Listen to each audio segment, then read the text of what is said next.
Yesterday we started this activity on packaging cans, and we got through the first part of it. And so today we're going to look at the second part, but I just wanted to go through some of the answers again just to remind us of what they were. So yesterday we talked about the radius. We found this information online, that the radius of a standard soda can is 3.25 centimeters and the height was 12.2. So we just researched it by typing in essentially that exact same question. What is the radius and height of a soda can in centimeters? And that's what we got out. We looked a little bit about this inscribed circle and said this is the bottom of a soda can. If you guys can see it over here, this would be the bottom of the soda can. And so we said if we put it inside of a square, like you guys can see here, we said what would the area of the shaded region or the area left over be outside of the circle?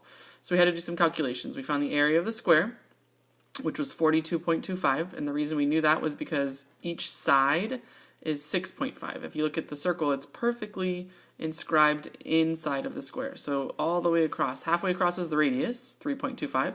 All the way across would be the diameter, and that's double the radius. So 3.25 doubled is 6.5. So that's how we found the area of the square.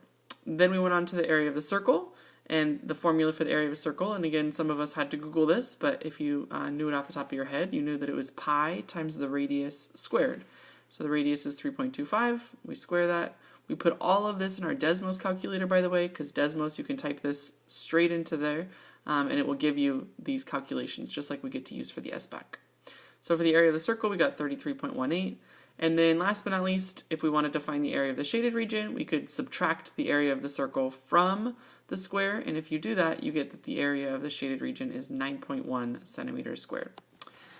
So we did that together yesterday.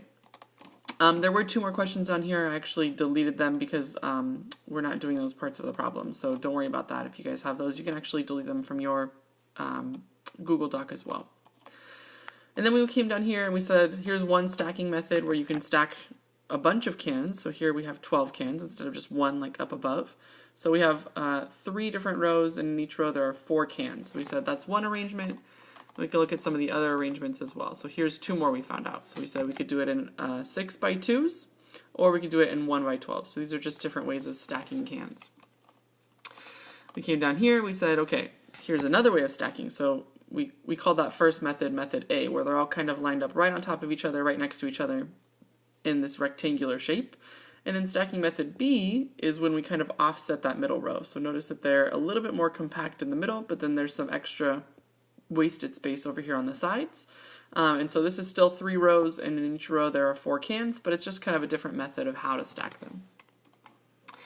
So then we had this link to access a spreadsheet, and you guys, of course, clicked on this link and made a copy of it, and then I will show that to you right now, what it pulls up to look like. So here's what that spreadsheet looks like when you entered in all these numbers. So yours was blank at first, and we entered in all these different radius, which in this case the can is not changing, so it's all the same radius, 3.25 the whole way across. You guys entered in these different combinations. So for method A, we said we could stack it as a 1x12, or we could stack it as a 2x6. We already had the 3x4. And then for method B, that one where that middle row is offset, we said that let's look at a 3x4 stacking. So there were 3 questions you were supposed to answer. So essentially the 3 questions were, what are the similarities as you look across, what are the differences as you look across, and which do you think is the most efficient way of stacking? So I want to highlight some of those things. So for similarities, let's look through. If you look at the base area of one can, that's a little thick, let's make that thinner. If you look at the base area of one can, that's all similar. So you could have written that in that first question. You could have said the base area of one can is the same for all. The base area of 12 cans is the same for all. Again, the actual can size is not changing, so that of course makes sense that the base area for 12 cans would be the same because we're fitting 12 cans in no matter what way we arrange them, and the area of the can itself is the same. Notice that it starts to vary, so for box length it's going to vary, for box width it's varied the entire time, and that's because we have these different dimensions. So of course the length and width of the actual box will change based on how many cans are in each row and how many rows there are. And then we come back to some similarities again. So for the base area of the box, it's the same for method A. It's different for method B, but the same for method A. And for the area of the base not covered, again, same for method A. And for the percent of the base area not used, same for method A. So those three, or those 5 things, I should say, are things you should have talked about in the first box that asked for similarities. These are all things that are similar as you read through the chart. So you would specify that for method A, all 3 of these things are the same, the base area of the box as well as the area not covered. And then for all the different stacking methods, that both the base area of 1 can as well as the base area of 12 cans is the same. And then if we look at differences, so that was what you could have answered for similarities. For differences, notice that the box length is different for every single one, and the box width is different for every single one.